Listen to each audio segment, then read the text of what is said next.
चलिए आज एक ऐसी कहानी सुनते हैं जो शायद कहीं ना कहीं हम सबकी अपनी कहानी है।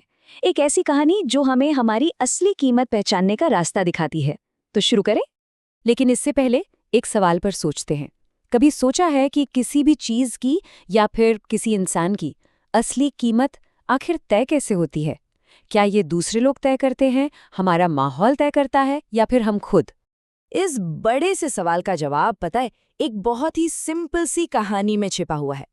ये कहानी है एक पिता और बेटे की, और एक पिता की अपने बेटे को दी गई आखिरी लेकिन शायद सबसे कीमती सीख की। तो कहानी कुछ ऐसे शुरू होती है। एक पिता अपने आखिरी वक्त में अपने बेटे को एक घड़ी देते हैं। ये कोई मामूली घड़ी नहीं थी, ये उनके परदादा से उन्हें मिली थी, मतलब लगभग 200 साल पुरानी एक विरासत। और पिता ने बेटे से बस एक छोटी सी चीज मांगी, जाओ और इसकी सही कीमत पता करके आओ। और बस यहीं से शुरू होता है एक ऐसा सफर, एक ऐसा इम्तिहान जो सिर्फ उस घड़ी की नहीं बल्कि उस बेटे की भी कीमत तय करने वाला था। पिता ने कहा, इसे अलग अलग जगहों पर ले जाओ और देखो कि लोग इसकी क्या कीमत लगाते हैं। बेटा सबसे पहले उस घड़ी को लेकर गया शहर के सबसे जाने माने जौहरी के पास। उसे पूरा यकीन था कि ऐसी पुरानी बेशकीमती चीज की सही कद्र तो एक जौहरी ही कर सकता है ना। लेकिन वहां जो हुआ उसने तो उसे हैरान ही कर दिया।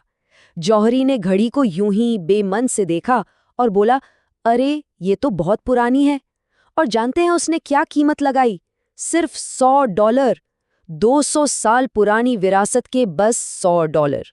जब बेटे ने निराश होकर ये बात अपने पिता को बताई तो पिता बस मुस्कुराए और बोले, अच्छा, अब इसे एक कबाड़ी की दुकान पर ले जाओ। बेटा तो चौंक गया। कबाड़ी की दुकान, जहां अच्छी भली चीजों को कौड़ियों के दाम पर तौला जाता है? और हुआ भी वही जिसका डर था। कबाड़ी वाले ने घड़ी की कारीगरी नहीं देखी, उसकी कला नहीं देखी, उसने देखी उस पर लगी एक छोटी सी खरोच और बोला, इसमें तो दाग है। और जानते हैं कीमत क्या लगाई? सिर्फ $20। कीमत और भी नीचे गिर गई। बेटा अब तो बिल्कुल हिम्मत हार चुका था।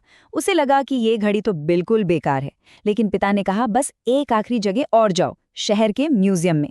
बेटे को ये बड़ा अजीब लगा, पर चलो, पिता का मान रखने के लिए वो वहां भी चला गया। और संग्रहालय में जो हुआ उसने तो पूरी कहानी ही पलट दी। वहां के एक्सपर्ट क्यूरेटर ने जैसे ही उस घड़ी को देखा, उनकी आंखें चमक उठीं। वो बोले, ये कोई आम घड़ी नहीं है, ये तो इतिहास का एक दुर्लभ नगीना है। और उन्होंने उसे अपने कलेक्शन में रखने के लिए $3,75,000 का ऑफर दिया। जब कांपते हुए हाथों से बेटे ने ये बात अपने पिता को बताई ना, तो उनकी आंखों में एक अजीब सा सुकून था, क्योंकि अब वक्त आ गया था उस असली सबक का जो इस पूरे सफर में छिपा था। सबक सही जगह का। पिता ने बड़े प्यार से समझाया, बेटा मैं बस यही तो दिखाना चाहता था, सही जगह ही तुम्हारी सही कीमत पहचानती है। अगर गलत जगह पर हो और लोग तुम्हें महत्व नहीं दे रहे तो इसमें गुस्सा होने की बात नहीं है। इसका मतलब बस ये है कि तुम गलत जगह पर हो। और ये सबक सिर्फ उस बेटे के लिए नहीं, हम सबके लिए है। कभी भी ऐसी जगह, ऐसे लोगों के बीच में नहीं रहना चाहिए जहां आपकी कीमत को कम समझा जाए, जहां आपकी कद्र न हो।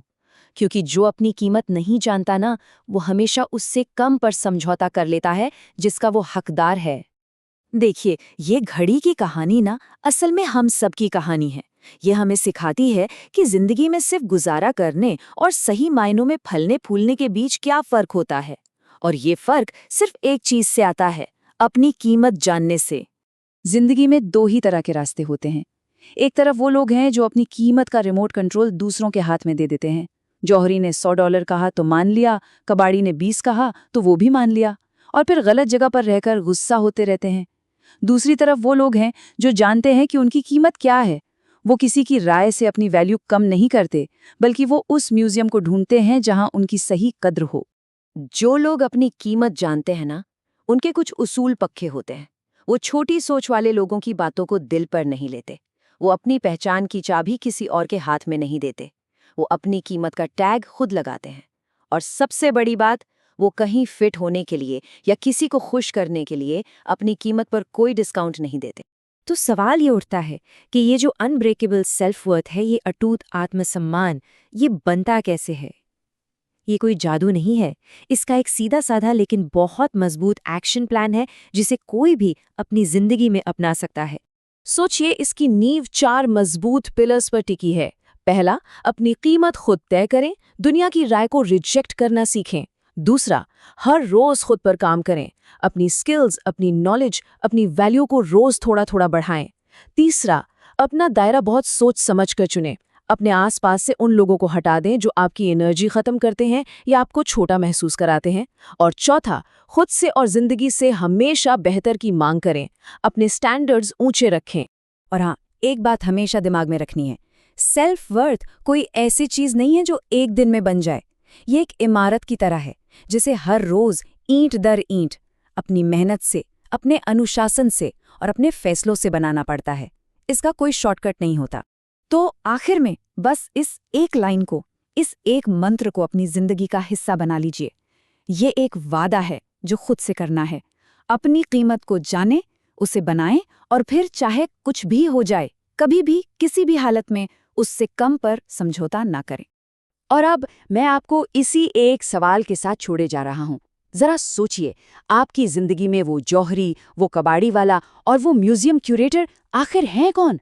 और सबसे जरूरी सवाल, आपने अपनी कीमत तय करने का हक आखिर किसे दे रखा है? फैसला आपका है।